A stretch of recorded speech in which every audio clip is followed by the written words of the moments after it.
Ladies and gentlemen, it is a pleasure to meet you. My name is Hye Sung. I will be your MC for the opening ceremony of the Culture and Strategies Forum for the Korean Peninsula and the North.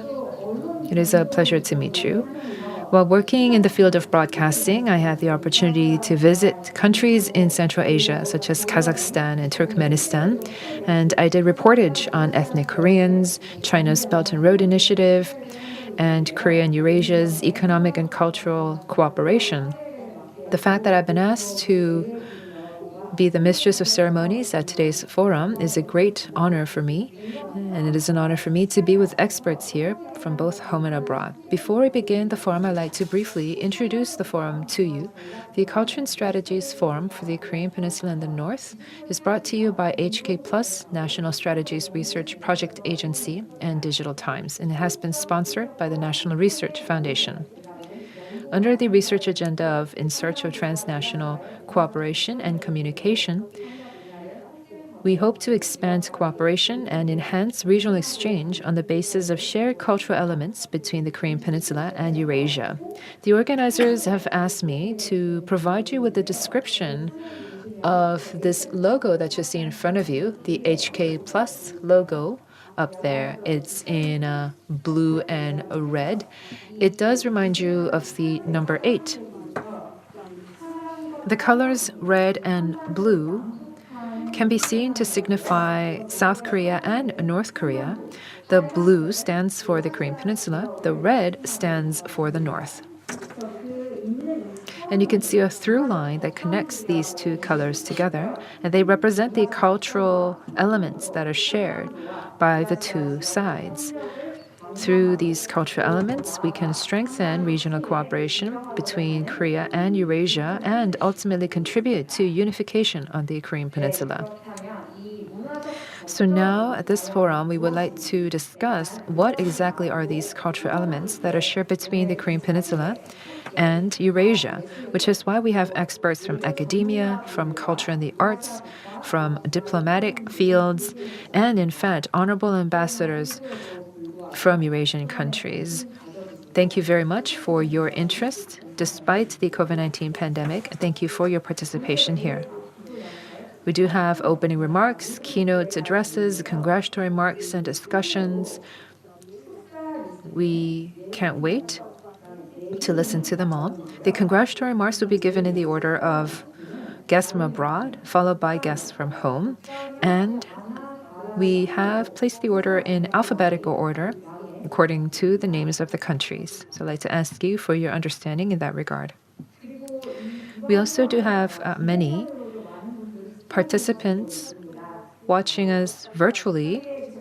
Thank you very much for being with us. We'd like to remind you that we are complying with COVID-19 measures. With that, we would like to begin the first Culture and Strategies Forum for the Korean Peninsula and the North.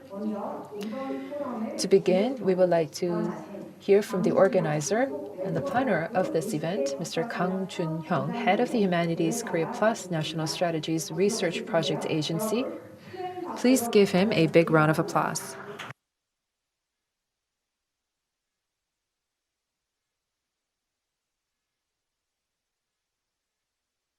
Good morning, ladies and gentlemen. It is early in the morning. I'd like to say thank you to all the participants for being here on time. I am Kang Jun Young, head of the HK+ National Strategies Research Project Agency and director of Center for International Area Studies at Hankuk University of Foreign Studies. The names of the school, the name of the center, and the name of the agency is rather long, but we have the topic for this conference, which is about searching for cross-border cooperation and communication to identify cultural intersections with northern countries. And the project is a 7-year project. In order to create an environment conducive to unification, what do we need to do?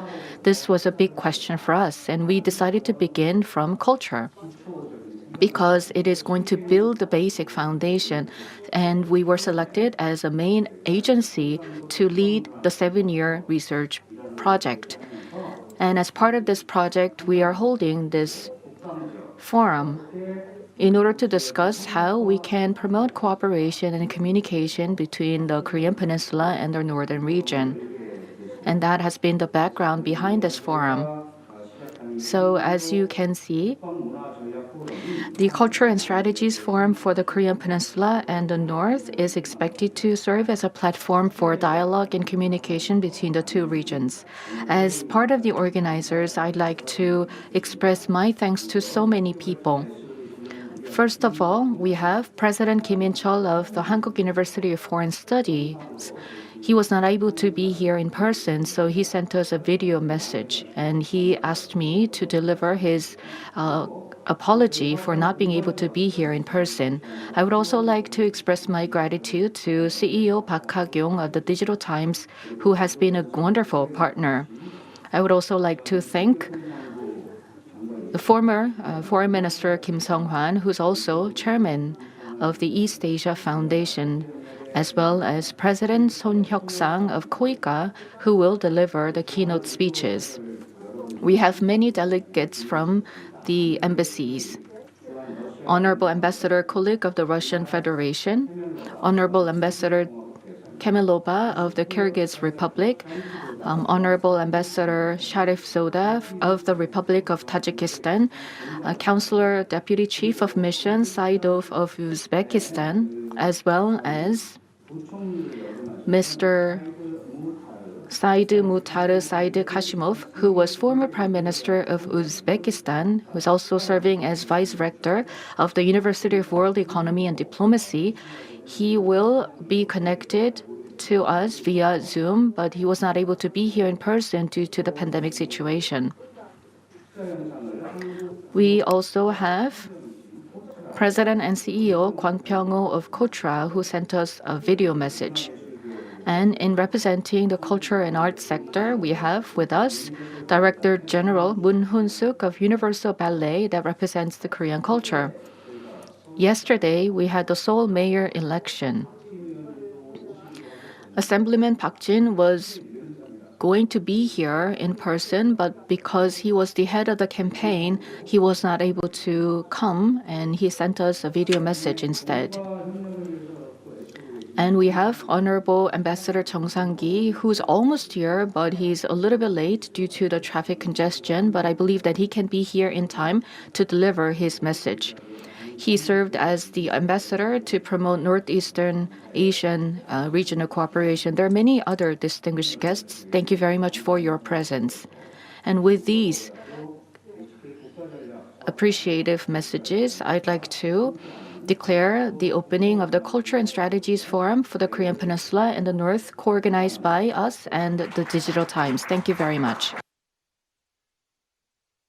Thank you very much, Mr. Kang Jun Young, for your opening address.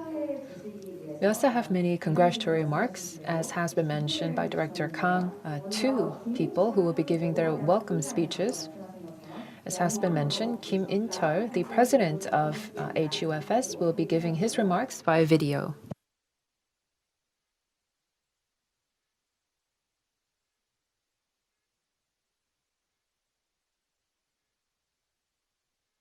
Good morning, ladies and gentlemen.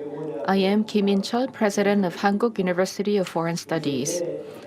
I was asked to deliver a welcome remark by Director Kang Jun Young of the Center for International Area Studies, which is a core research center at my university. But I feel extremely sorry that I'm not able to attend the forum in person due to some circumstances. I thought it was my duty to deliver my message in the video rather than having someone else read my speech. It is indeed my pleasure to deliver my welcome remarks to you myself. I would like to ask for your understanding that I am not there with you in person. It is a beautiful spring day in April, and I'm very pleased that the HK+ National Strategies Research Agency of the Center for International Area Studies at HUFS and the Digital Times are holding the Culture and Strategies Forum for the Korean Peninsula and the North. I would like to thank Chairman Kim Sung-hwan of East Asia Foundation, who was also former foreign minister, and President Sohn Hyuk-sang of KOICA for their keynote speeches. I would also like to express my gratitude to all the members of the organizers for preparing this event. The HK+ National Strategies Research Agency and the Digital Times have been working hard to put together this event. The division on the Korean Peninsula has made it very difficult to engage in communication and cooperation between our two regions. Nevertheless, cross-border cooperation and communication are essential in this time of age when we are enjoying different lifestyles. Especially when we think about unification that will happen in the future, cooperation with northern countries is even more important. Since the northern policy of the Roh-tae-woo administration, the Korean government has been promoting better relations with the Eurasian countries, and the current government is strengthening ties with the region with its new northern policy. Once again, congratulations on the opening of the Culture and Strategies Forum for the Korean Peninsula in the North, hosted by the HK+ Agency and the Digital Times. I hope that our endeavors will bring hope to people in the two regions as well as all the global citizens who cherish peace. I would like to wish all of you good health and happiness. Thank you very much.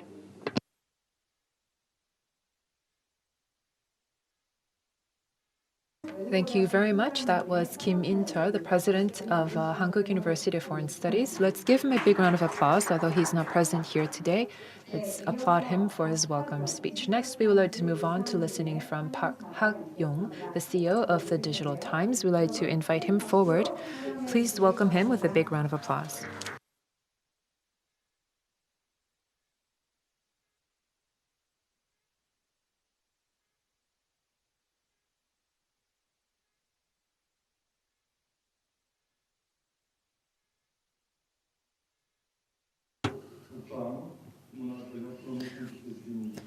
Hello to everyone attending the Culture and Strategies Forum for the Korean Peninsula and the North. My name is Park HakYong. I'm the CEO of Digital Times. I would like to take this opportunity to thank our co-organizers of this forum, President Kim In-cheol of HUFS and Jun Young, the head of the HK+ National Strategies Research Project Agency. And I would also like to say that it is a great honor for us here at the Digital Times to be able to host this forum together with the distinguished guests and host a discourse on the northern region. This northern region that is located to the north of the Korean Peninsula is very closely tied to us culturally speaking from a diachronic point of view. And if we take a look at a synchronic point of view as well, we must continue to engage in various cooperation in various fields, including the economy. As you know, this is the world's largest single continent and the center of global civilization. The countries in Eurasia must continue to sustain cooperation on the back of cultural connectivity to achieve a new world of peace. The Korean Peninsula and the North share spiritual values on the basis of our shared cultural elements. But there are also numerous other values that we can together identify and develop. Based on the shared cultural aspects that we have, we can continue to enhance our connectivity with the northern region for these very reasons. I hope that this forum that we're hosting today can allow us to re-examine and revisit the relationship between Korea and the North, and also the values that bring us together. Because of the COVID-19 pandemic, I know that the situation is quite challenging, but thank you very much to all the guests who are here in attendance today. And I would like to ask you to remain safe at all times. Thank you. Thank you very much. That was Park HakYong, the CEO of the Digital Times. And as he has mentioned, We do hope that this forum can allow us to understand better the relationship between the Korean Peninsula and the North and also the values that bring us together. Next, we would like to hear from Kim Sung-hwan, the chairman of the East Asian Foundation. Please give the former minister a big round of applause.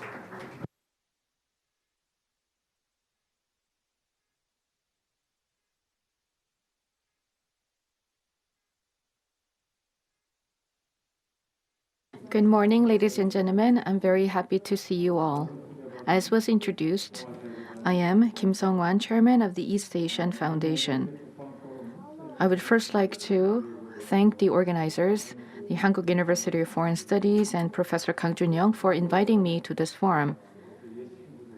It is also my great pleasure to meet with CEO HakYong and Director Moon Suk and many others that I've known for a long time.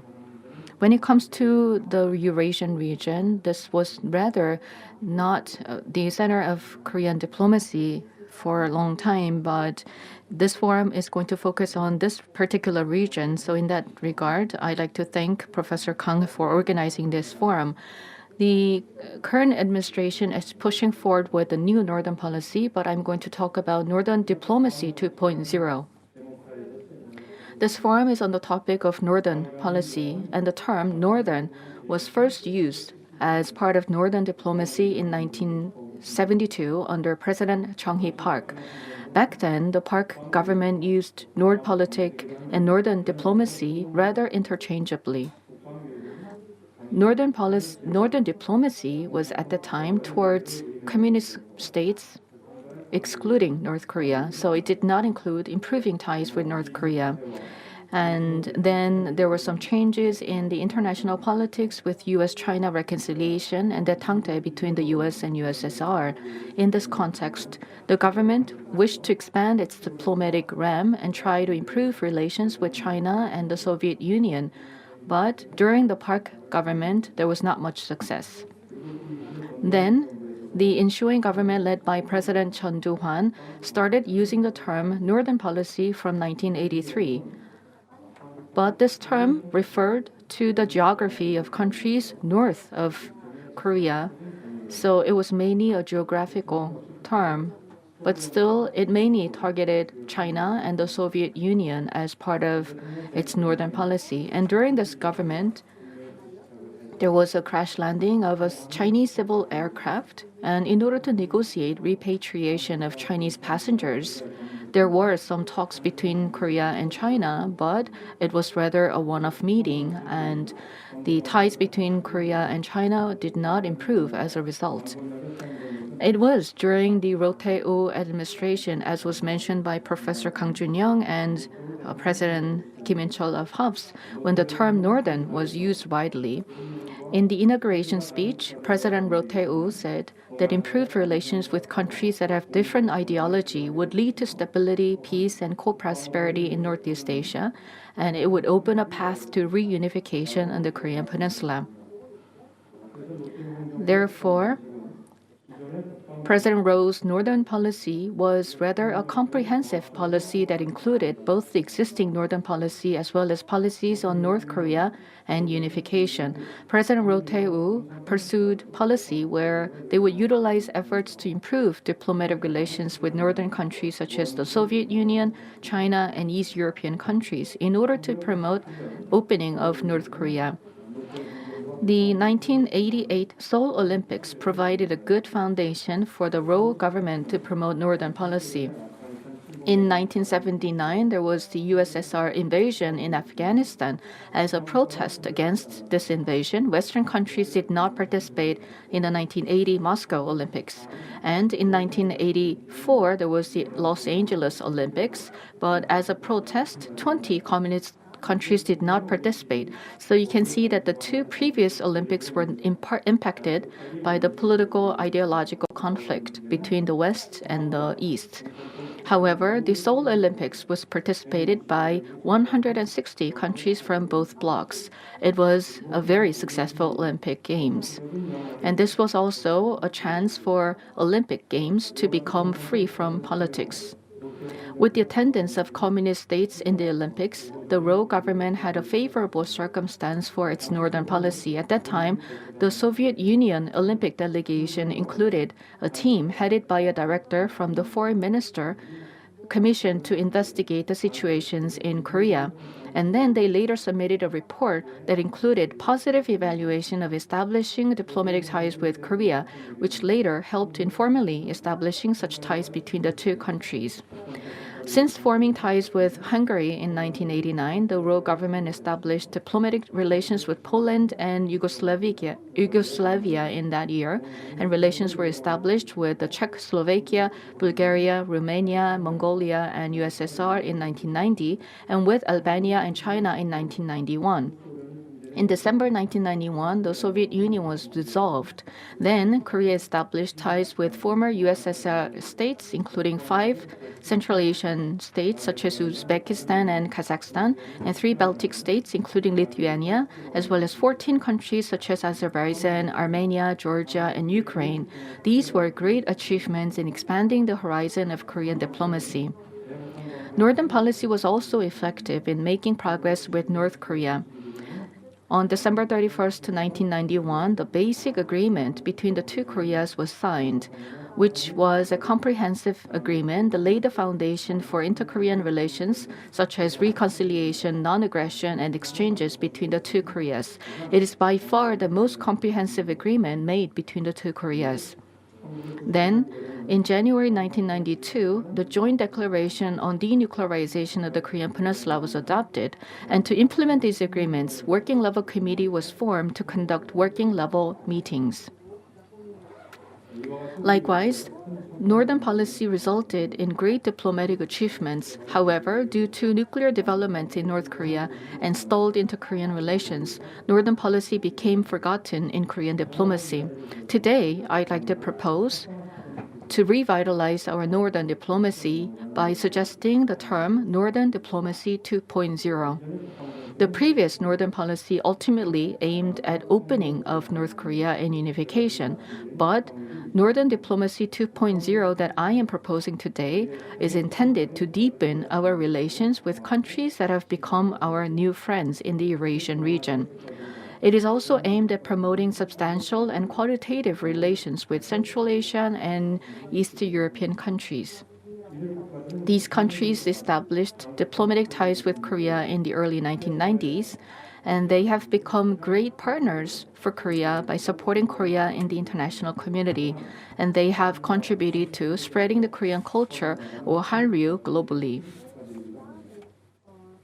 So far, the Korean government has established the Korea Central Asia Consultative Body to serve as an institutional foundation for improving relations with Central Asian countries.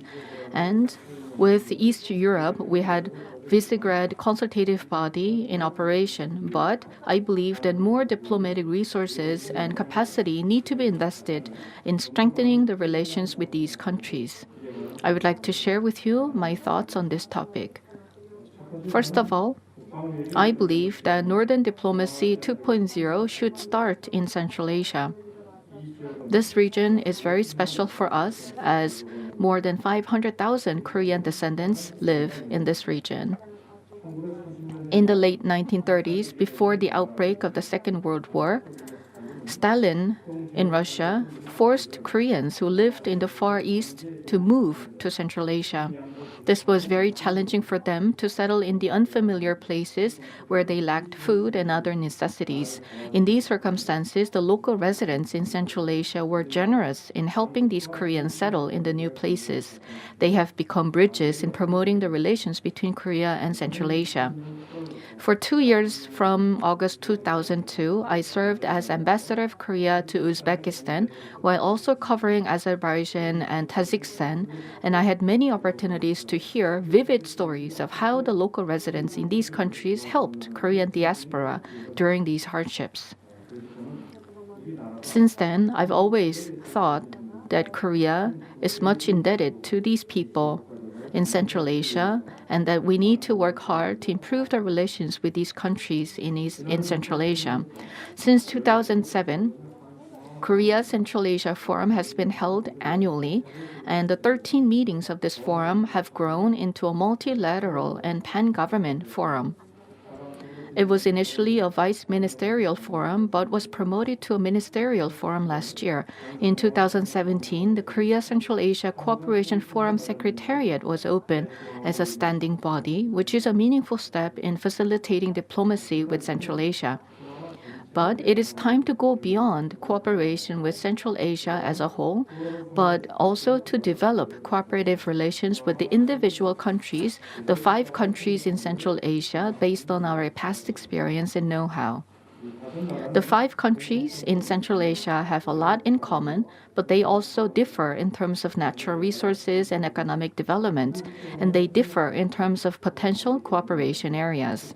Therefore, we need to promote cooperation with the individual countries based on their own needs and characteristics. In addition, we need to establish an institutional basis to deepen cooperation with these countries. Currently, FTA negotiations with Uzbekistan are underway, and I hope that FTA discussions with the other 4 countries will start soon. In negotiating FTAs with Central Asian countries, I strongly believe that such discussions need to be made in a way to assist economic development of these countries. Secondly, we need to promote cooperation with Eastern European countries. Currently, many cooperation programs are underway with 4 Visegrad countries, namely Poland, Hungary, Czech Republic, and Slovakia. These 4 countries were the second largest trading partner in EU following Germany, and they are the largest investment destination for Korean companies within EU. In these countries, intensive investments are being made in battery and automobile parts where Korea has global competitiveness. I hope that Korean companies will increase investment in these 4 countries as well as other East European countries. EU is strictly enforcing carbon emissions reduction policies in order to achieve carbon neutrality by 2050. So considering this commitment to environment, I hope that more cooperation will be promoted with these countries in this particular area. Also, East Europe is well known for its rich culture and history. Korean pianist Cho Sung-jin became a global renowned pianist through a shopping competition in Poland. There are many world-class orchestras in countries such as Hungary and the Czech Republic, and numerous world-class musicians are from this region.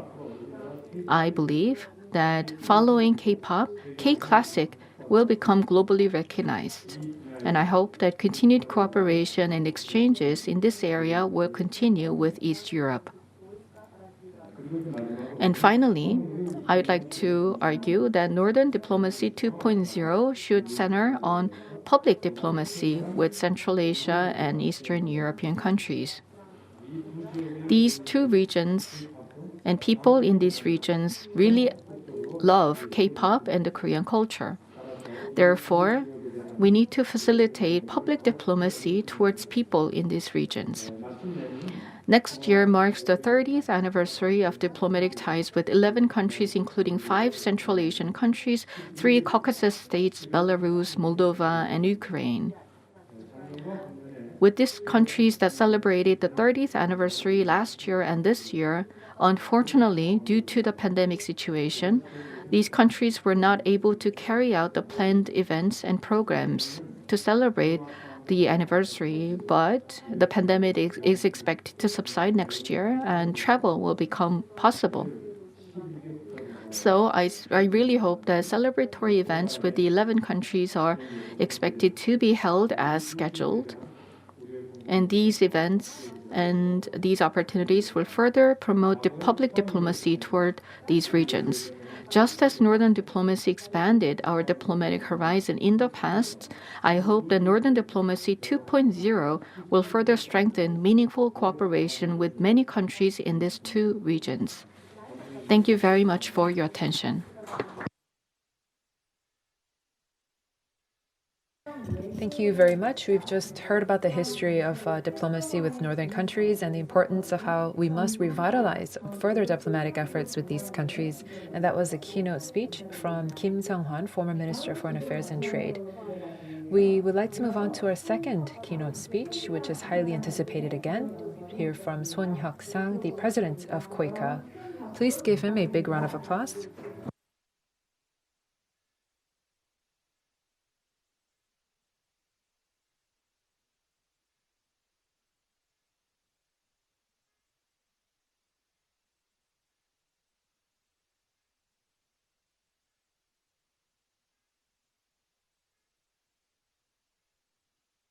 Ladies and gentlemen, it is a pleasure to meet you. I've just been introduced. I'm the president of KOICA. My name is Hyuk-Sang. It is a pleasure for me to have this opportunity to meet with distinguished guests here today at this Culture and Strategies Forum for the Korean Peninsula and the North to tell you about the policies and projects at KOICA. Thank you to the honorable ambassadors who have taken time out of their busy schedules to be with us today. And also, I would like to thank Kim Sung-hwan, former Minister of Foreign Affairs and Trade, for deepening our knowledge about the history and the diplomatic relations with northern countries. I would also like to thank all of the organizers for organizing this event despite the COVID-19 pandemic. I'd like to thank Kang Jun Young, head of the HK+ project agency, and Park HakYong, CEO of the Digital Times. Today, I would like to tell you a little bit more about the importance of cultural cooperation and our policies with the new northern countries and how we can tie that in with development policies and development assistance, particularly as that ties in with the new northern policy as announced by our administration, how we are trying to reflect that into our ODA projects done by KOICA. I want to elaborate further on why we want to cooperate further with northern countries, what we hope to achieve through development cooperation, and what are the specific areas where we are engaging in such kinds of cooperation. I'm sure you are very well aware that the new Southern policy and the new Northern policy are the framework of our administration's diplomatic policies. When the new Southern policy was announced in 2017, many people found it a little bit surprising because people's first impressions was that we have our hands full with four major powers diplomacy. Do we really have the wherewithal to focus on further diplomatic efforts with ASEAN countries? However, when we look at the Indo-Pacific strategies of the United States and the Belt and Road Initiative of China, we can see that many countries are very interested in the ASEAN region. There are many strategic partnerships that are established, and in fact, many countries are competing to get into this sphere. So it has become a natural course for us to engage in new Southern diplomacy. I think that the new Northern policy is similar in that regard. Compared to the new Southern policy, I think that there's less interest in this region and less resources being focused here, not because this region is less important, but because it is not as widely known. Compared to the new Southern countries, the new Northern countries do not have as much of a deep as a network with us. There are weaker geographical links, and for some countries there is the obstacle of sanctions. But if we consider the potential of this region, and as the former Minister Kim said, when we consider the 500,000 ethnic Koreans living in this region, it would be considered even more strange for us to ignore this region. And especially in light of the situation that these new northern region countries are actively hoping for more cooperation with Korea, I think that it's important for us to respond to that. In 2019, President Moon Jae-in gave a special lecture on Peace Initiative for Korean Peninsula, on how he wants to focus on a community of peace that is people-centered and that aims for mutual prosperity. And he said that we hope to be a bridge that connects oceans and continents. I think that these two goals well represent the vision and the direction that KOICA wants to head towards, because we are hoping to aim for the four Ps: people, prosperity, peace, and planet. These 4Ps, these values, are directly in alignment with the administration's new Northern policy. Furthermore, becoming a bridge between advanced countries and developing countries is the mandate that KOICA has been entrusted with since its founding. Therefore, as part of the new Northern policy, KOICA's role and responsibility in engaging in development assistance and development cooperation is far greater than ever before. We want to be mindful of the areas where we are targeting for new Northern policies and our expertise accumulated over the years. And with that, we are focusing on 4 areas in particular. The first is the expansion of mutual connectivity to try to usher in a new Northern economic community. Secondly, we want to focus more on human resources development and establishing a startup ecosystem for mutual prosperity. Third, we want to expand cooperation in health and medicine for a safer world. Fourthly, we want to further strengthen our capacity in climate change response. And I would like to briefly go into all of these 4 areas, beginning with mutual connectivity. When I say connectivity, many people would think of rail, seaways, gas pipelines, and power grid infrastructure. However, KOICA wants to go further to also include digital connectivity into this mix, including public services. So Korea is already leading the field in ICT technologies, including e-government services.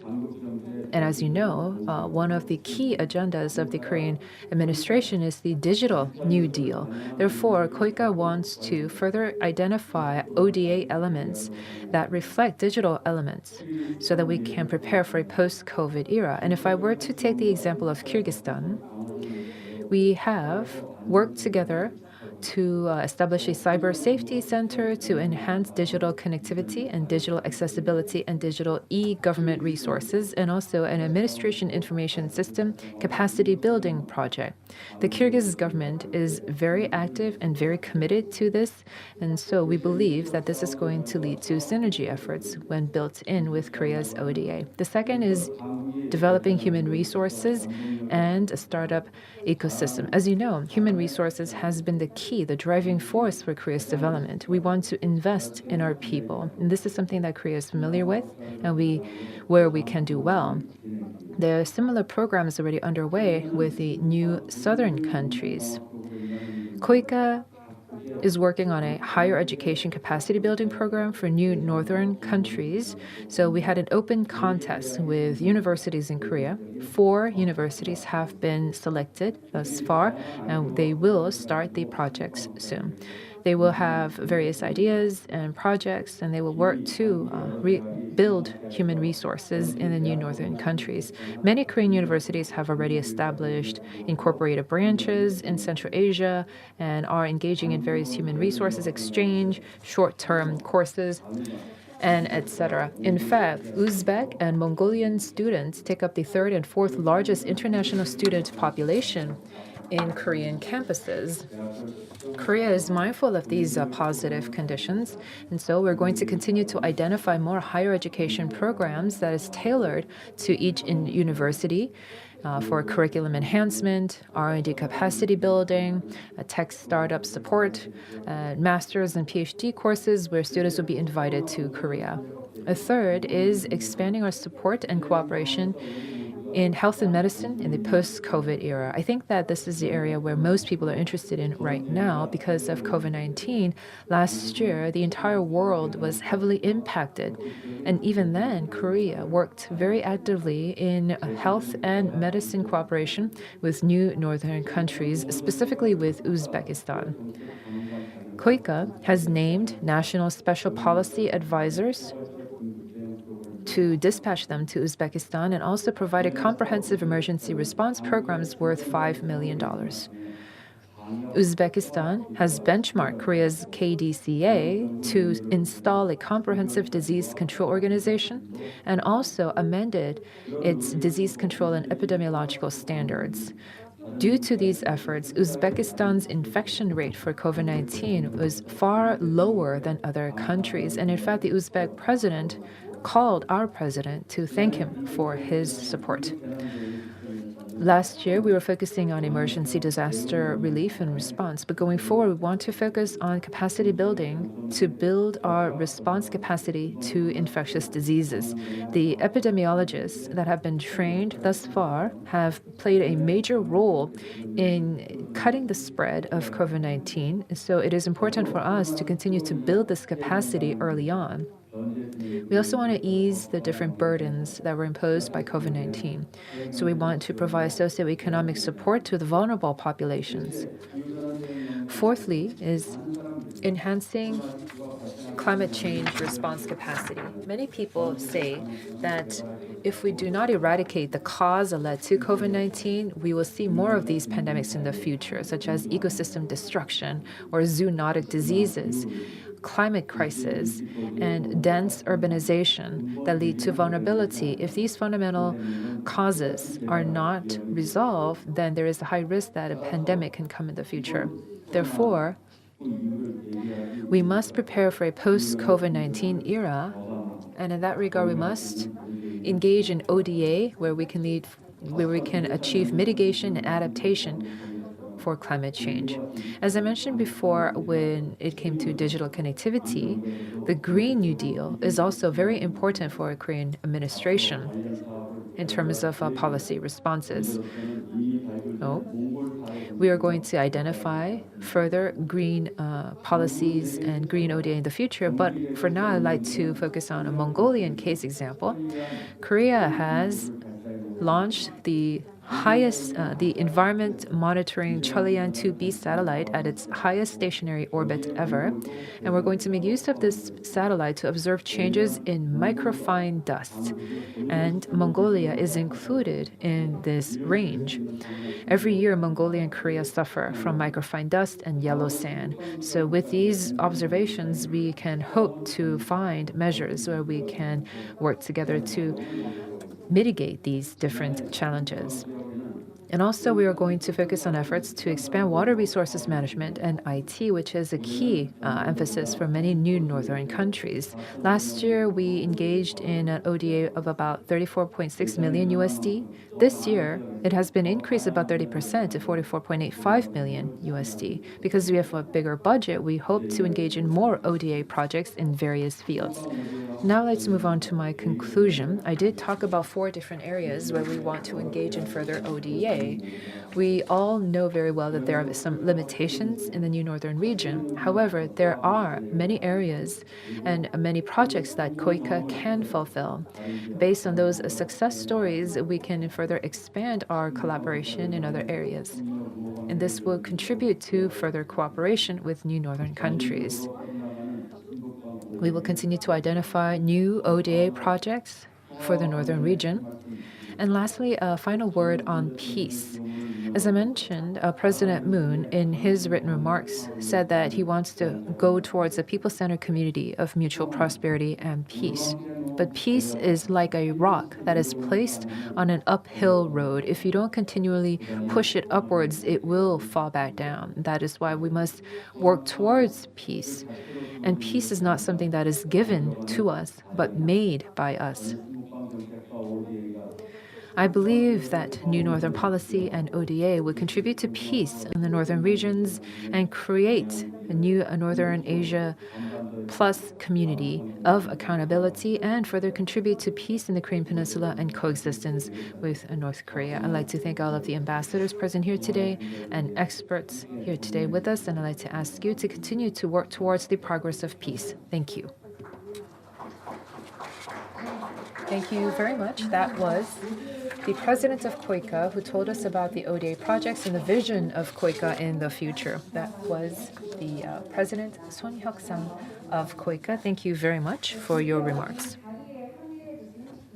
Next, we would like to move on and listen to the congratulatory remarks of the ambassadors present here today. But before that, I would like to give you an announcement. On the table, you will find a piece of paper on giving in your personal information, consent to your personal information. Because the proceedings have not been completely published, in the future, we are going to come up with a final publication in Korean, English, and in Russian. So please give us your consent on accessing your personal information. There are many participants who are joining us virtually. I'd like to ask you to stay with us until the end. And again, I'd like to remind you that we are in strict compliance with COVID-19 guidelines as we film this room. Now we would like to hear the congratulatory remarks of the ambassadors here today. First of all, I'd like to begin from hearing from Ambassador Extraordinary and Plenipotentiary of the Russian Federation and the Republic of Korea, Excellency Kulik Andrei B.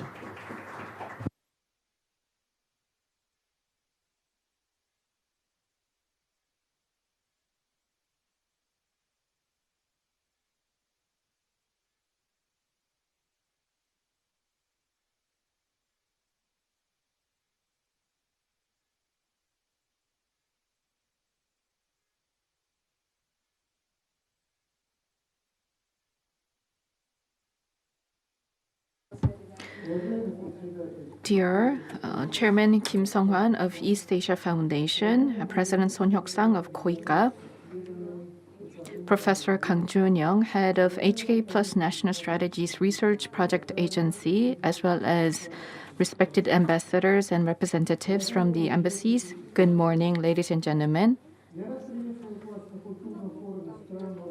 I am very glad to welcome all of you to this forum. This forum is an opportunity to get acquainted with the cultures of the countries in the Eurasian region and discuss the prospects for further cooperation. First of all, let me express my gratitude to everyone who is here. I would also like to thank the organizers for their work in preparing for this event, despite many challenges. Last year, Russia and the Republic of Korea celebrated the 30th anniversary of the establishment of bilateral diplomatic relations. Over the past period, these two countries were able to make progress in terms of trade, politics, economy, science, and technology, as well as humanitarian and other fields. Today, I'd like to say that the Republic of Korea is one of the leading partners of our country in the Asia-Pacific region. And we are connected by truly good neighborhood relations. And we have the long history back to the 19th century in 1884 when Russia signed the first interstate treaty of friendship and trade with Korea. And since then, there has been mutual sympathy of ordinary Russians and Koreans with mutual benefits. There have been regular contacts between the leaders of our two states, governments, and parliaments.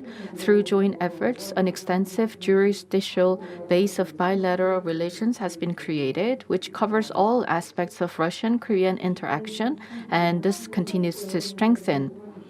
In particular, bilateral trade and economic cooperation has been very impressive. Over the past 30 years, trade has grown almost 130 times, approaching $25 billion in the pre-corona level.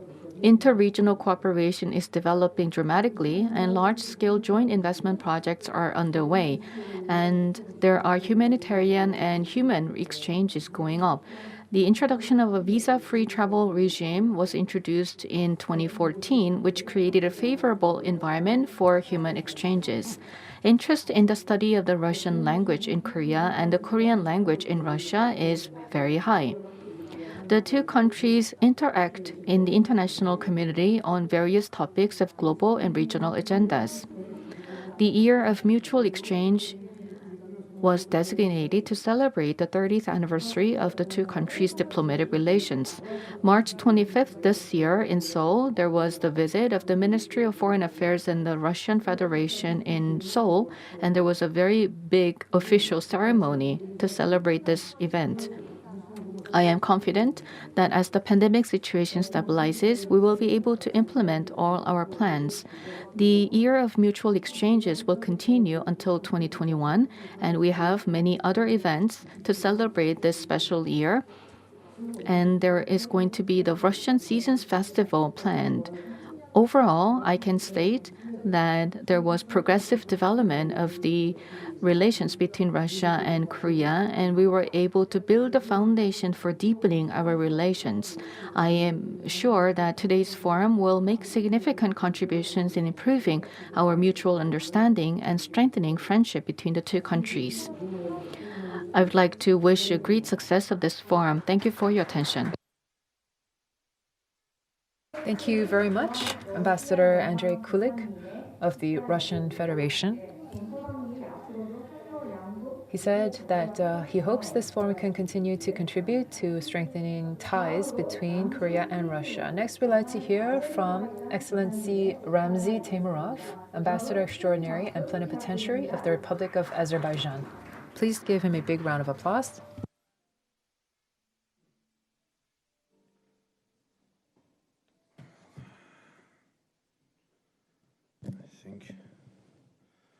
Well, I also join my colleague, Ambassador of Russian Federation, and welcome all of the participants, VIPs.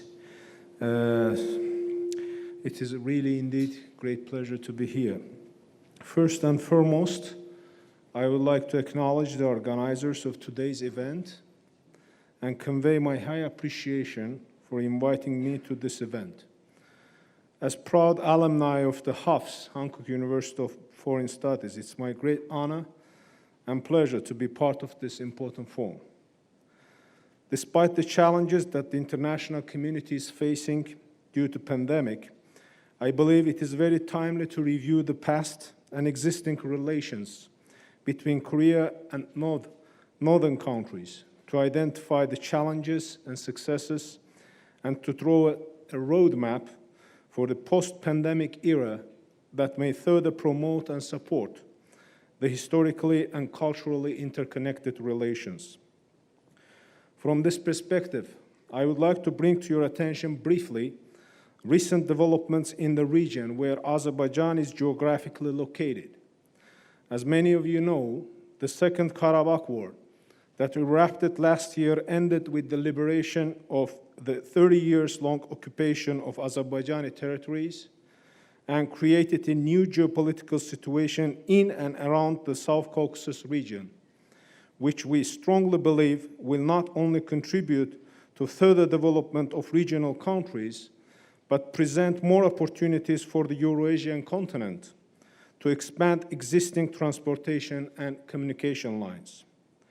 As all of us are well aware, the 21st century economic development of the nations is more interdependent and requires reliable and diverse transportation and communication lines, along with other major factors.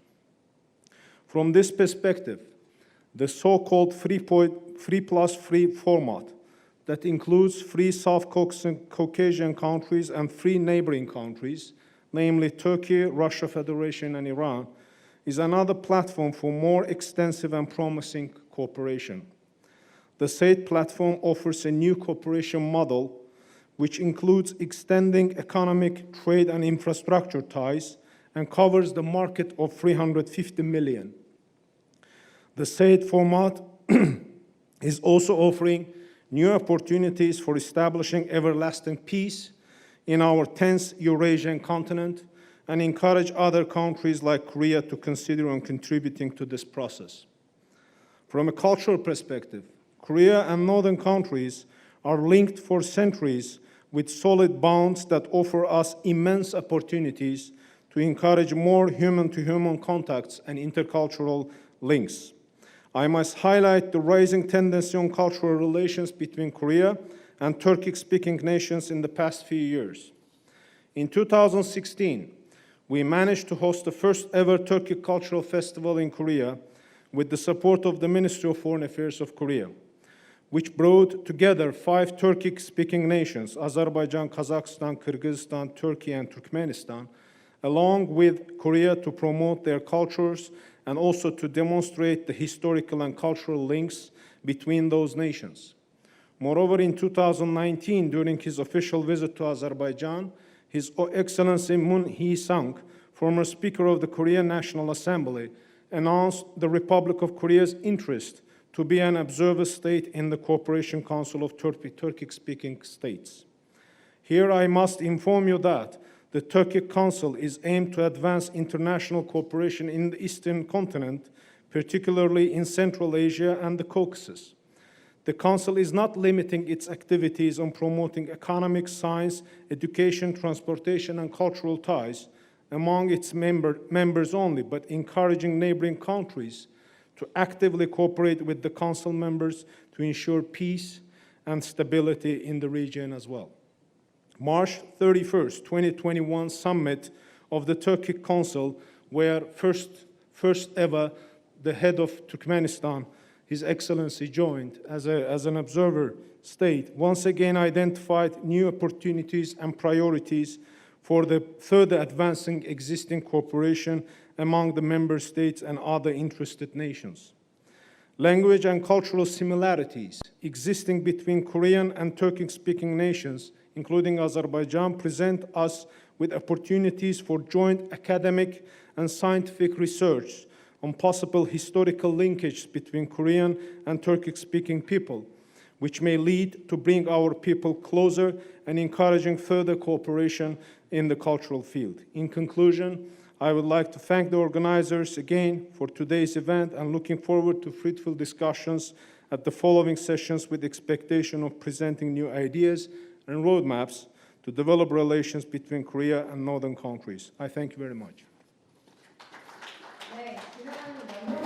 Thank you very much.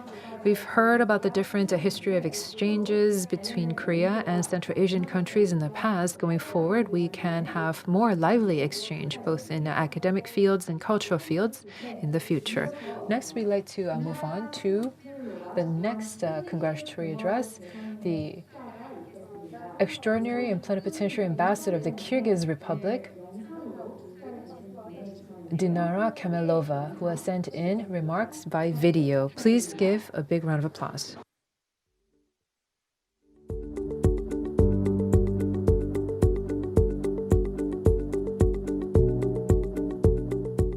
안녕하십니까? Dear Dr. Kim In-chul, President of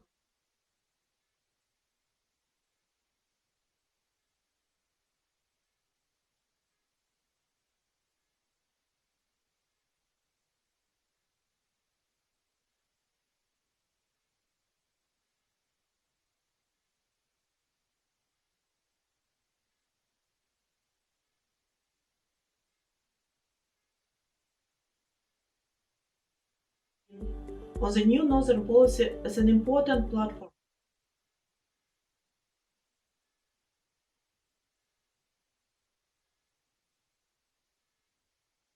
nations. We need to move to practical implementation of plans and projects of the new Northern economic cooperation, including cultural exchanges. Dear forum participants, this year Kyrgyzstan celebrates its 30th year anniversary of independence. And next year we will celebrate the 30th year anniversary of the establishment of diplomatic relations between the Kyrgyz Republic and the Republic of Korea. Since the establishment of diplomatic relations in 1992, Kyrgyz-Korean relations have been developing progressively. Nowadays, both sides have an active political dialogue and the dynamic economic cooperation, as well as various collaboration of governments, business circles of the two countries, and expansion of education and cultural exchanges. Cultural cooperation is one of the important areas of interaction between Kyrgyzstan and South Korea, contributing to friendship and mutual understanding among our nations, which have a lot of similarities. Our diasporas in both countries become an important bridge for strengthening bilateral ties. Today, about 18,000 ethnic Koreans live in the Kyrgyz Republic, who have preserved and continue to develop their national identity and traditions. About 6,000 Kyrgyz citizens live and work in South Korea. The peoples of Kyrgyzstan and Korea are not only similar in appearance, but we are also united by common historical Altai roots. Our people are also committed to the spirit of freedom and patriotism. Probably few of you know about my country and the culture of the Kyrgyz people. Our culture was formed under the strong influence of nomadic life. The connection between Kyrgyz culture and nature can be traced everywhere, from design to music. One of the most famous examples of the Kyrgyz culture is the epic Manas, a unique story that has been transmitted from the mouth to mouth, from one generation to the next. The epic Manas, which tells not only about the main hero, whose name is Manas, who united the Kyrgyz people and preserved the Kyrgyz statehood, but also about the history, culture, and life of the Kyrgyz people. This epos registered in the UNESCO World List of Intangible Cultural Heritage. I also hope that many of you are familiar with the work of the famous Kyrgyz writer Chingiz Aytmatov. His works has been translated into 170 foreign languages. Also, several of his works, like The Day Last More Than 100 Years, Jamilia, and others, translated into Korean language. As for education, there is also a great potential for our cooperation. We hope that Korean side will increase the quotas for scholarships program for our students in South Korean universities, as well as students and teachers exchanges will be held. I also would like to touch upon the tourism potential of Kyrgyzstan, which we call the country of heavenly mountains, because of the alpine mountains, beautiful nature, crystal clear numerous lakes and rivers. Before the pandemic period, the number of foreign tourists, including Koreans, had been growing from year to year. Kyrgyz government provides visa-free regime to Korean nationals, and I hope that in the post-COVID-19 period, mutual exchanges will be restored. Dear forum participants, I would like to note once again that Kyrgyzstan is ready to make every effort to strengthen our relations and actively participates in promoting new northern policy. In conclusion, I would like to express the hope that today we will conduct an open and constructive dialogue, which will be interesting and useful for all participants. I wish you all success and fruitful work. Thank you for your attention.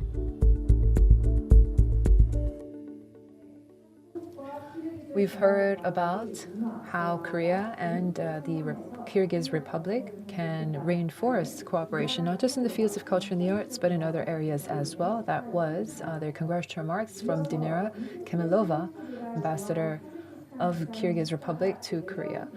We were supposed to hear from the Honorable Ambassador Sherizova of Tajikistan, but due to some unforeseen circumstances, we would like to hear from Mr. Azim Rakhmadeza, who will be reading the prepared remarks for the Honorable Ambassador. Please give him a big round of applause.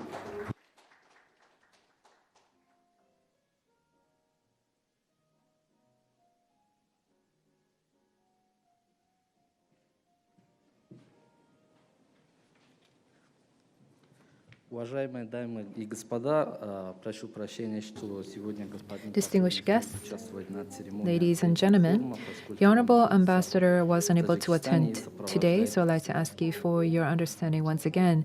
He is currently on a trip to Tajikistan. He is accompanying the Speaker of the National Assembly, Park Hyung-suk, to Tajikistan. So, in the Honorable Ambassador's stead, I would like to read the remarks for you.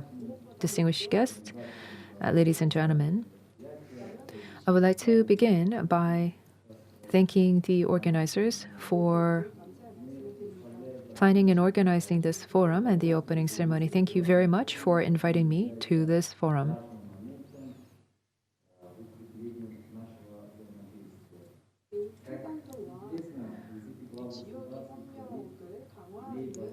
I understand that this forum can contribute to strengthening cooperation between the Korean Peninsula and the northern region, and I am greatly pleased to participate here today in fields of economy, trade, investments, culture, and the education. I think that it's going to be very important for this forum to contribute to those areas. In that regard, I would like to say how the builder of peace and ethnic unification and the leader of the Tajik people, His Excellency President Emomali Rahmon, visited Korea in April of 2015, and this led to the establishment of the Tajikistan Embassy in Korea. We also had the visits of Prime Minister Lee Na-kyun and a Speaker of the National Assembly, Park Byung-seok, to Tajikistan. And these visits also played a very important role in strengthening the friendly relations between the two countries. These state visits are very important, and they have allowed for the recovery of historical, cultural, commercial ties since the Great Silk Road. In this recovery of the mutual perspectives in history and culture and an increase in trade volume and investment volume, I think that this shows us the great potential and the possibilities that lie between our two countries. In 2020, our trade volume was about $54 million. This represents a 58% increase year on year.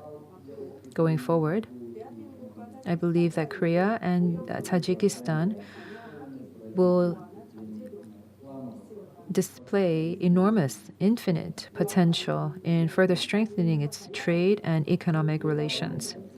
As related to this, I also hope that we can see more cooperation in the fields of culture and the economy. I want to emphasize that there is a very stable and very high level of mutual trust between Korea and Tajikistan. I hope that in this forum, the participants can express different ideas and measures for practical measures for cooperation. And I do hope that this forum will lead to a very fruitful outcome. Thank you for your attention. Thank you very much. That was the prepared remarks by the ambassador of Tajikistan to Korea. Next, we'd like to hear from His Excellency Murat Mamatialiev of Turkmenistan to the Republic of Korea. Please give a big round of applause.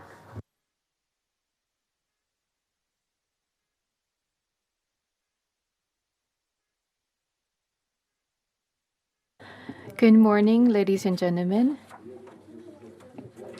On behalf of Turkmenistan, I'd like to welcome all of the participants to the forum, and I wish a successful forum. First of all, I'd like to express my gratitude to the organizers. Professor Jun Young, Kang Jun Young, Director of the Center for International Area Studies of Hankuk University, President Kim In-chul of HUFS, as well as CEO Park HakYong of the Digital-Times. Thank you very much.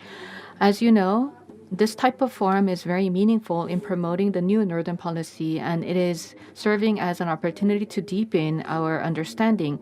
And over the years after establishing diplomatic ties between the two countries, we have been promoting multilateral partnership based on equality, peace, and prosperity. And we have been engaged in regional discussions of various topics.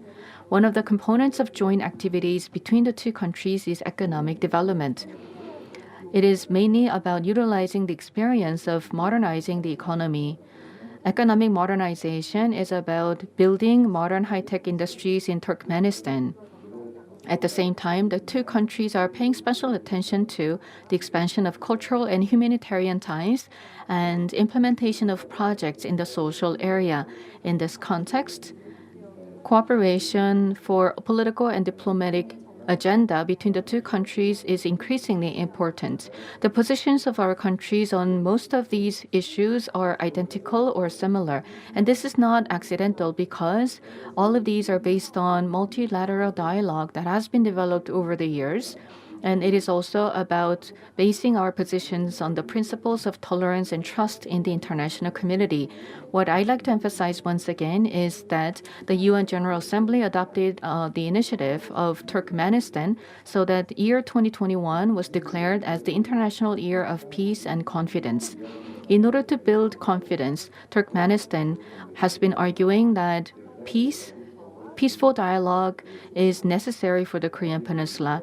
We've been supporting denuclearization of the Korean Peninsula, and we've been supporting the government of the Republic of Korea in this direction. Ladies and gentlemen, as you may know very well, the world economy is going through hard times. And in these conditions, close coordination among the states is very necessary. Trade, technology, investment, and financial cooperation are some of the areas where we need to cooperate. And this once again means that there is a new geoeconomic landscape is being formed on the Eurasian continent. This is an objective truth, and this is all about diversification of the economic ties. In this process, we need to build constructive strategies, and this is going to mutually benefit all the countries concerned, and these will help achieve our long-term goals.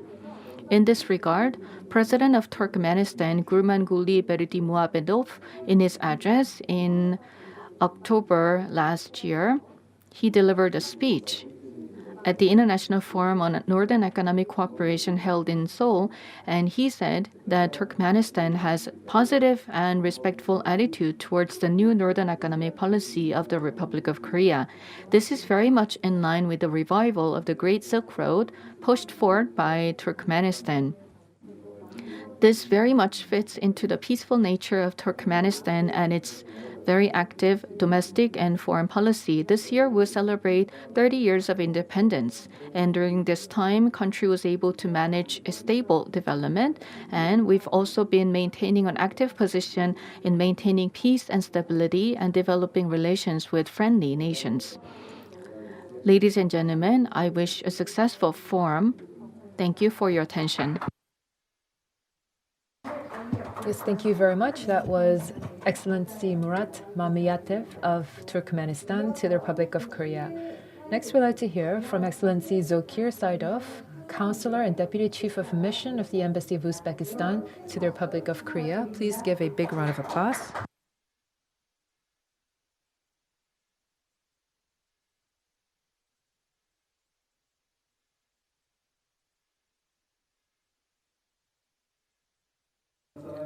His Excellency Kang Jun Young, Head of HK+ National Strategies Research Project Agency, Mr. Kim In-chul, President of Hankuk University of Foreign Studies, Park HakYong, CEO of the Digital Times, Kim Sung-hwan, Chairman of the East Asia Foundation, Sohn Hyuk-Sang, President of KOICA, Honorable Ambassadors, participants. First of all, on behalf of the Embassy of Uzbekistan, let me express my gratitude for organizing today's forum, which will undoubtedly contribute to the further development of cooperation between the Republic of Korea and partner countries in the new Northern Policy. Over the years of Uzbekistan's independent development, the Republic of Korea has always been and remains a reliable strategic partner for our country, providing consistent support in the implementation of large-scale national programs aimed at bringing radical reforms and substantial modernization of our economy and the social sphere. The vivid proof of close mutual interest in the development of Uzbek-Korean relations is the 17 summits between the leaders of the two countries held since the establishment of diplomatic relations in 1992. As a result of the visit of the President of the Republic of Korea, His Excellency Moon Jae-in, to Uzbekistan in April 2019, relations between the countries were upgraded to a completely new level, to the level of special strategic partnership. Despite the conditions of the pandemic, constant dialogue at the highest and high levels continues. In 2020, the presidents of Uzbekistan and the Republic of Korea held 2 telephone conversations, and on October 30 last year, the President of Uzbekistan, His Excellency Shavkat Mirziyoyev, delivered a speech at the Second International Forum for Northern Economic Cooperation, which was held in Seoul in the format of a video conference. 2021 has also had a productive start-off.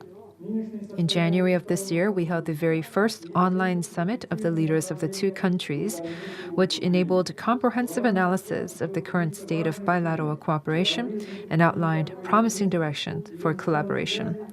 The heads of state have made an important decision to further strengthen trade, economic, and investment ties between the 2 countries. An agreement was reached to start negotiations on the signing of an FTA.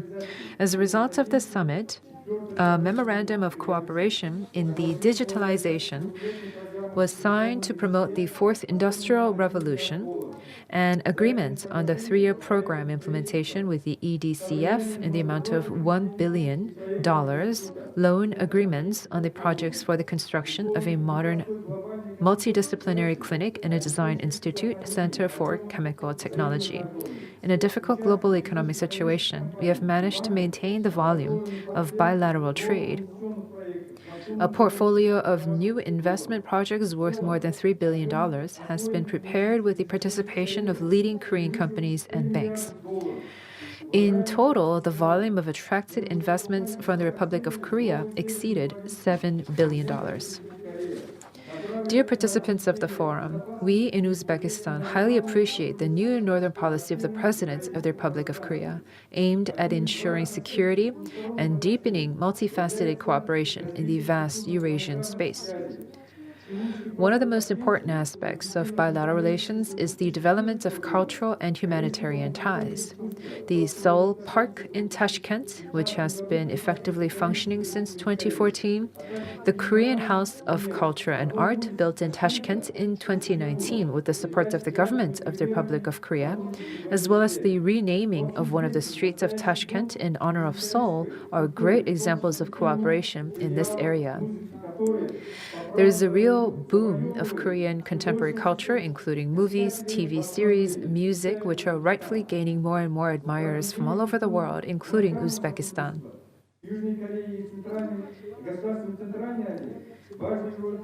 The Korea Central Asia Cooperation Forum also plays an important role in promoting cultural cooperation between the Republic of Korea and the Central Asian countries, which over the past few years has been making a significant contribution to the development of cultural and humanitarian exchanges between the countries of the region. It is important to note the fact that Central Asian region is home to one of the largest diasporas of ethnic Koreans in the world, which plays the role of a connecting spiritual bridge in the consistently deepening ties with the Republic of Korea. In the realities of Uzbekistan, the Korean diaspora, comprising over 180,000 people, has become a deeply integrated, integral part of the Uzbek society. The government of the Republic pays special attention to supporting ethnic Koreans, their multilateral social, national, spiritual, and cultural development, as well as representatives of other nations and nationalities. Next year, our countries will mark the 30th anniversary of the establishment of diplomatic relations. The Uzbek-Korean relations, with its deep historical roots, today have acquired a mature, comprehensively meaningful, and mutually beneficial character at all levels. In this regard, Uzbekistan, like other Central Asian states, is interested in the further development of multifaceted relations with the Republic of Korea for the benefit of our 2 states and peoples. Ladies and gentlemen, in conclusion, I would like to once again thank the organizing committee of today's event and express my confidence that the conclusions and recommendations developed during the forum will find practical applications in the further development and expansion of mutually beneficial long-term partnership between our countries. I wish all participants a success in all endeavors. Thank you. Thank you very much. That was His Excellency Zokir Saidov, Counselor and Deputy Chief of Mission of the Embassy of Uzbekistan. Our last congratulatory remarks from our guest from abroad, as has been mentioned by Mr. Kang, was going to come in the form of a Zoom link connection, but unfortunately we are having connection problems with Uzbekistan. So we were supposed to hear from the Vice Rector for International Relations at the University of World Economy and Diplomacy, but unfortunately we will not be able to hear these remarks. We'd like to ask you for your understanding.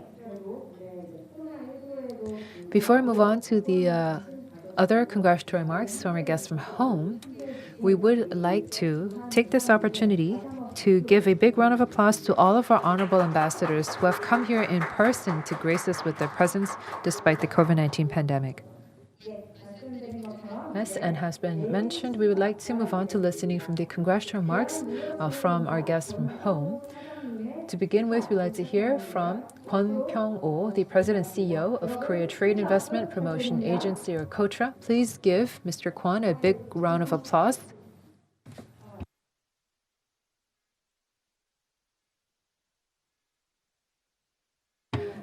My apologies.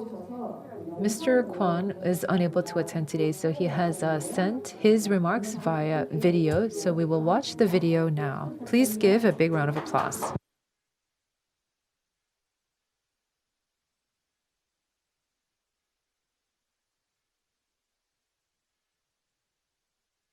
Good morning, ladies and gentlemen. I am Kwon Pyong-oh, President and CEO of KOTRA. I would like to congratulate you on the opening of the Culture and Strategies Forum for the Korean Peninsula and the North. I would like to extend my gratitude to Professor Jun Young, head of the HK+ National Strategies Research Project Agency, President Kim In-chul of Hankuk University of Foreign Studies, CEO Park HakYong of the Digital Times, and all the staff members for preparing this meaningful event. It's been a generation since exchanges with the northern states began with the Northern Policy. So far, Korea and the countries in the northern region have become closer in terms of politics, economy, and cultural exchanges, and the trade volume between Korea and Russia increased 20 times compared to that of 1990 when the bilateral diplomatic relations were established. Then, with the new Northern Policy that began in 2017, our relations have been upgraded even further. In the past, we had a simple trade structure where Korea exported automobiles and imported natural resources, but now the scope of cooperation has expanded to include various fields such as IT, agriculture, environment, and healthcare. Also, exchanges are not only carried out by large corporations, but also by smaller businesses as well. With Russia, through the Nine-Bridge strategy, various cooperation projects and programs are underway in such key areas as natural gas, railroad, and Arctic Sea Route. The pandemic that broke out last year has fundamentally changed the global economic landscape. Most notably, the economic cooperation structure and the value chains are being restructured to be more regional. In the northern region, the Eurasian Economic Union has been accelerating the regional market integration, and many countries in the region are actively promoting policies to replace import and nurture their domestic industries. In this context, countries in the northern region are strong with basic science and source technology, while Korea is good at IT manufacturing and technology commercialization, so their complementary cooperation is all the more necessary. In this regard, KOTRA is carrying out various activities to diversify and advance cooperation with the northern region for Korea's small and medium-sized enterprises. We've conducting online consulting sessions to strengthen technology cooperation between Korea and Russia and help Korean cosmetics brands to be listed on major local e-commerce platforms. We also expanded cooperation projects to 14 northern countries, including supporting the export of Korean smart farm solutions to Kazakhstan and a webinar for medical and pharmaceutical cooperation with Belarus. I believe that today's forum is an important opportunity to consider our relations with the Eurasian region in terms of history and culture and reflect on our relations in terms of trade and economy so that we can deepen our cooperative ties. KOICA will continue to work hard to promote cooperation and exchange between Korean companies and those in the northern region. Once again, I'd like to extend my congratulations on hosting the forum, and I wish all of the participants health and happiness. Thank you. Thank you very much. That was Kwon Pyong-ho, the president and CEO of KOICA, with his congratulatory remarks. I'd like to move on to hearing from Director General Moon Hoon-suk of Universal Ballet. Please give Ms. Moon a big round of applause.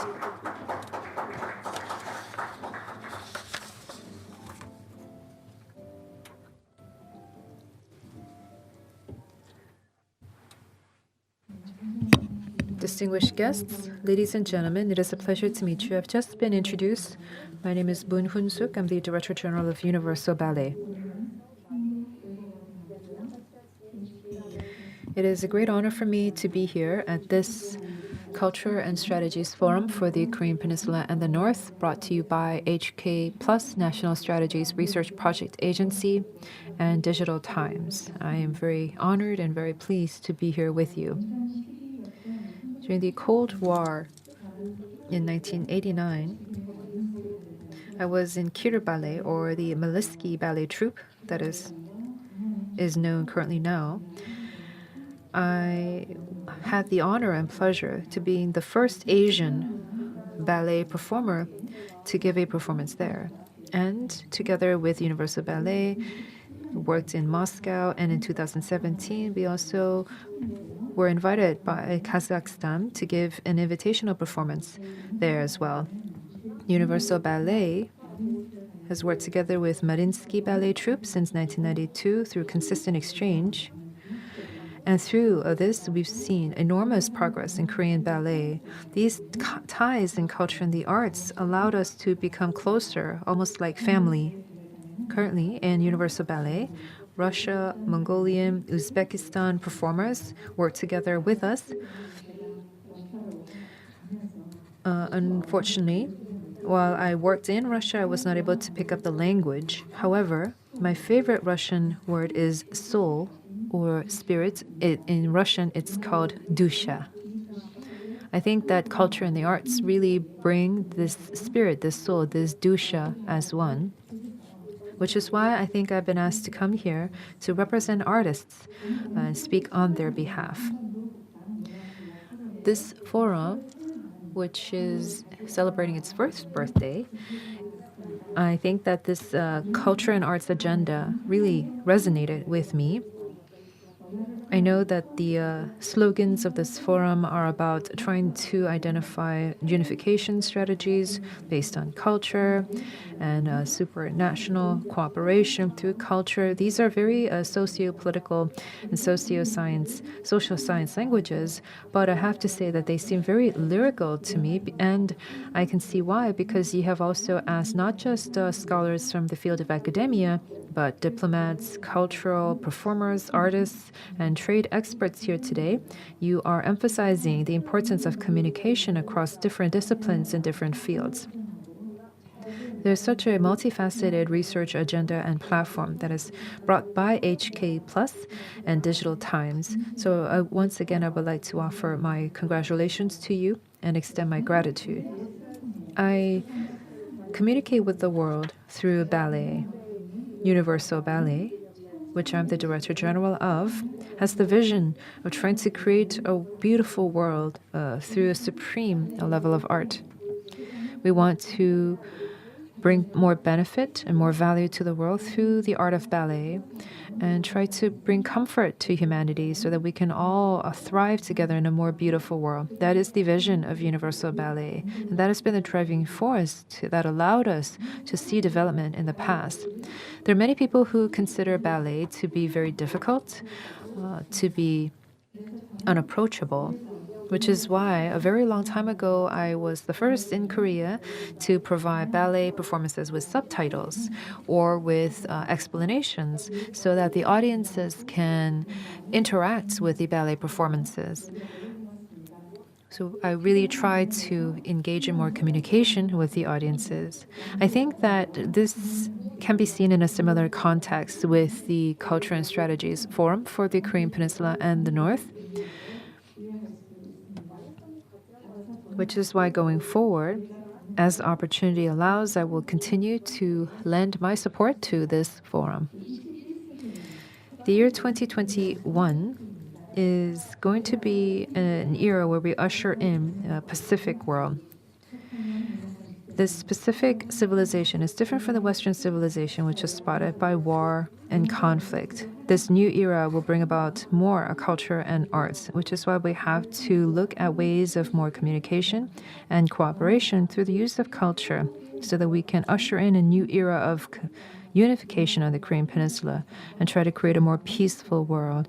And that is the vision of this forum. I wish you great success.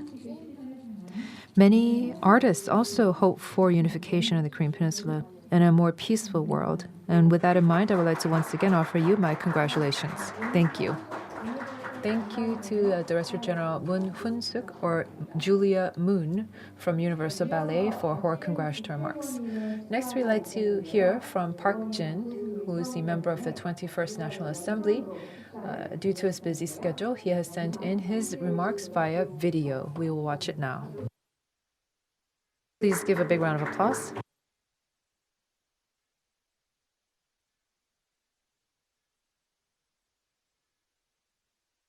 Good morning, ladies and gentlemen. I am Park Jin, a member of the National Assembly representing Gangnam 2nd District. I'd like to congratulate you on holding the Culture and Strategies Forum for the Korean Peninsula in the North, co-hosted by HUB's HK+ National Strategy Research Project Agency and the Digital Times. I'd like to express my thanks to President Kim In-chul of HUBs, CEO Park HakYong of the Digital Times, Director Jun Young of the Center for International Area Studies, and all the other participants for their contribution. Korea is closely linked to Russia, Central Asia, and Eurasia. As a strategic point on the east of Eurasia, the Korean Peninsula contributed to splendid development of history, culture, and religion through the Silk Road during the Shilla and Goryeo dynasties. Today, Korea's soft power is spread to the Eurasian region through telecommunications network and trade network that are more stretched than the traditional Silk Road. Understanding the northern culture related to Korean history and developing policy agenda and implementing them are making the first step in promoting Korea's interests and also creating mutual benefits for our partner countries. In this regard, I believe that this forum is very meaningful. As you may know, we have a painful history where our ancestors who lived in the northern part of the Korean Peninsula during the Japanese rule were forced by Stalin in 1937 to move from Siberia to faraway places in Central Asia. These Korean diaspora rode the Trans-Siberian Railway to forcefully move to unfamiliar lands, but they did not give in to these challenging circumstances. Diligently, they cultivated lands in countries such as Uzbekistan, Kazakhstan, Tajikistan, and Kyrgyzstan, and they improved the farming productivity and spread the Korean culture in Central Asia. They demonstrated their resilience and strong determination. In markets in Central Asia and Russia, you can find popular food called Karaïskaya Marukov, which literally means Korean carrots. When after they were forced to live in unfamiliar places, our ancestors started to make kimchi with carrots because cabbages were not available, and this has become a popular food in Central Asia. Last year marked the 30th anniversary of the diplomatic ties between Korea and Russia. Back then, the bilateral trade volume was only $200 million, but it increased 100 times in just 3 decades, and human exchanges recorded 800,000 people. Korea is now one of Russia's top 10 trading partners, and the two countries are responding to the pandemic together. The vaccine developed in Russia is manufactured in Korea, and it is encouraging that such effort is contributing to the fight against COVID. Furthermore, many young people from Central Asia, including Uzbekistan, Kazakhstan, and Kyrgyzstan, are working in Korea, earning income and acquiring and learning technology, which contributes to industrial development of these concerned countries. I hope that cooperation and exchange between the Korean Peninsula and Eurasia will continue to promote peace and prosperity of the region. I hope that today's forum will be an opportunity to develop strategies for better relations between the two regions to make preparations for the upcoming unification. Thank you. So that was MP Park Jin with his congressional remarks. Lastly, we'd like to hear from Jung Sang-gi, Distinguished Professor of Hankuk University, for his congratulatory address. Please give him a big round of applause.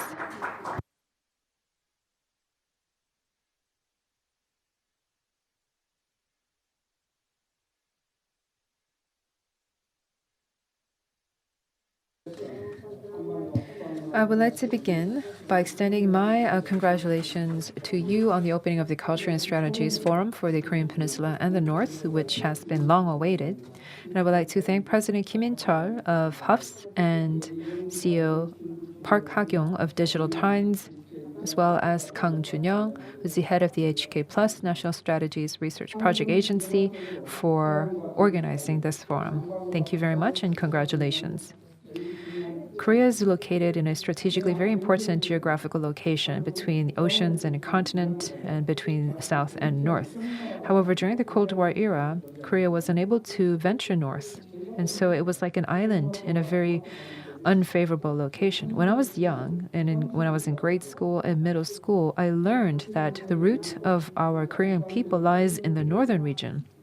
And due to various international political situations, we were not able to go there. We grew up learning that the northern region is our homeland, that is somewhere where we must return one day. I think that the terminology of northern region first became familiar in the Korean media in 1983 when then former Minister of Foreign Affairs Lee Pum-seo gave a speech at the Korean National Defense University on the importance of Korean diplomacy. And in 1990, after the dismantlement of the Soviet Union, we had the establishment of diplomatic relations with China and with Central Asia and with Russia. And we started exchange with North Korea as well. And this brought about the golden age of northern diplomacy. And we've seen similar policies brought forth by past administrations. However, it remains doubtful how much of a success these different southern policies have had. The past northern policies were focused on politics, economy, and diplomacy, and they were only focused on short-term goals. And when we talk about northern policies, we don't know exactly what it's targeting, whether it means North Korea or China or Russia, and whether we're focusing diplomatic cooperation or economic cooperation. And there was relatively low interest in Central Asia, which is arguably a very important region in the northern region. And there wasn't much investment in material and human resources in northern research. This is why the average Korean citizen does not have a high interest in the northern regions. And in fact, if we look at universities, there aren't many students who want to major in China or Russian or Central Asian studies. In this context, the fact that HUFS has begun a systematic research into northern region, I think is a very great progress and a very meaningful project as well. I believe that it's very important for us to engage in research into the northern region, especially looking at culture, because we have to have good understanding of each other's culture for us to engage in more political and economic cooperation. I hope that this research will contribute to more deepening of understanding between Korea and the North and a better fostering of ties. Congratulations. Yes, the distinguished professor spoke of how important this research into the northern region is, and that the northern region policy has to be sustained and consistent into the future. That was a congratulatory remarks by Jung Sang-gi, distinguished professor of Hankuk University. This concludes all of the proceedings of the opening ceremony. However, lastly, we would like to hear a performance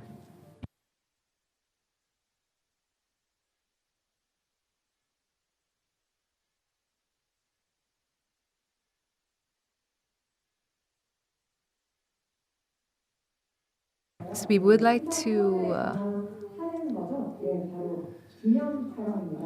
have a photo session, and also because it's a rare occasion for us to have many guests present with us today, so we'd like to ask you all to please step forward for us to take a commemorative photo. Please come forward for us to take a commemorative photo. Right now it is 11:40. After the commemorative photo, we will like to hear a performance. This performance will be brought to you by the ensemble Sue. It's a K-fusion music performance, and after the music performance, lunch will be served. Please come forward.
We'd like to ask you for your understanding, asking you to come forward for the commemorative photo as it was not part of the proceedings, but thank you very much for obliging. This forum will further strengthen research into the northern region and better the understanding between the peoples of Korea and the northern region. This concludes the opening ceremony, and we would like to hear the congratulatory musical performance by Ensemble Sue. Based on traditional music, they try to solve regional problems through culture and the arts. And they give part of their proceeds to support the local economy, the local communities, and also children who are hearing impaired. 또 여기 참석하신 국내 기린들을 위한 작은 기념품을 They also 양상을 수가 have small souvenirs that they would like to give to our distinguished guests here today. And after lunch, on your way out, please remember to pick up the souvenirs. There are small pottery porcelain souvenirs with the name of the ensemble printed in it, so please remember to pick up your souvenir on the way out. We would like to hear the three songs on birdsong, mask dance, and the sounds of the wind. Please give them a big round of applause.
you.